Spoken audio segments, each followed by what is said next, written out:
Hey guys, Mike Bland from S.I.S Global Investigations.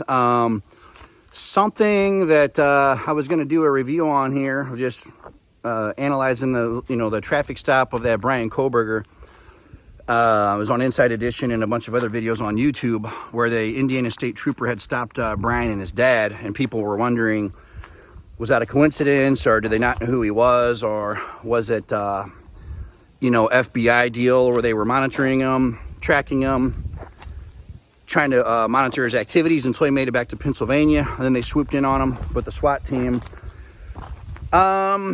Even having been a retired police officer and specializing in drug interdiction on the highways, that's what I did a lot of my time, was, as you see, where the officer stopped them, making conversation, finding out where they're coming from, where they're going to, basically what their plans are, and also getting a sense of if they're acting strangely, what do they have in the car, all these things, intelligence gathering, I had mixed feelings when I watched it, because I don't believe in coincidence as an investigator. I'm saying I'm leaning more towards that they may have been zeroed in on the car, zeroed on him. I don't know if they had the plate ran from that vehicle originally, from the cameras.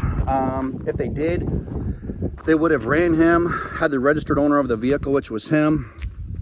FBI could have got a search warrant, immediately pinged and tracked his phone as he traveled across the country. They could have GPS'd his car as well if they were able to get to the vehicle, unbeknownst to him.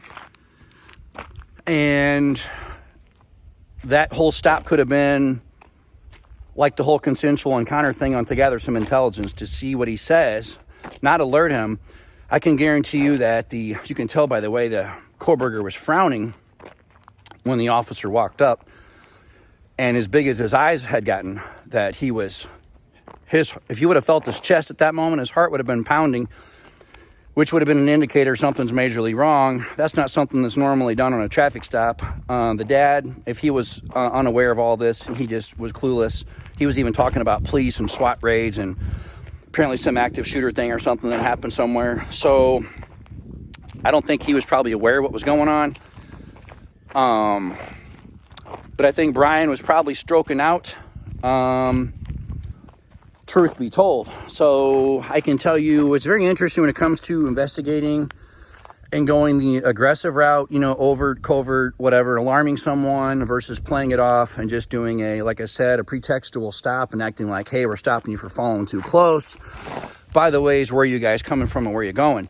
And so if they were going to do that, because a couple things went through my mind being a former officer, was if they were having the state trooper stop them, if he was out there alone on the highway, it's extremely dangerous to be stopping a guy that also you believe has done these murders, because he just killed 4 people. And he could feel that could have triggered and cornered him enough right there to react, to speed off, take off, come out shooting with a knife, whatever. If his dad was involved and aware of the situation, he could have likewise jumped out. They could have both jumped out with handguns. They could have killed the trooper. Just because you're an officer, unfortunately, you're not bulletproof. But the flip side to that is, and sometimes 2-man units are protocol and normal, wouldn't necessarily alert someone, but it might have been, again, enough to tip him and make him freak and feel cornered in that situation. And had they had another unit show up to back him up, or 2 more units, which is what they absolutely, if you're going to stop somebody like that, what you need, that could have provoked him, that could have panicked him, could have made him, feel, it could have go into fight or flight mode. So if they were doing just a pretextual deal to gather intelligence on where he's going, what his plans are, they could have played it off like they did. And the officer just gave him a couple verbal warnings. So, and that's another thing. There was not even really a ticket written. But if they were, going to enter this all into court or use this as intelligence gathering, and the body cam footage is enough to prove that they did stop him and what he said and what his intended routes and destination, origin, whatever was. They could have also wrote tickets or wrote out a warning on paper to document and further prove that they had encountered him. But again, in that case, the video evidence is more than enough. Had the cameras, the body cams not existed, they probably would have wrote something on paper and, you know, wrote them a ticket, gave them a court date, wrote them out of sometimes there's written warnings, but they would have done something to probably generate a paper trail. But now that I've seen this, and now that I've seen people question if there's a coincidence or not, like I said, I'm leaning towards no. And I'm thinking most likely they were probably tracking them via the cell phone. But again, it could have been GPS. And there's another method that I've heard of the FBI using, actually.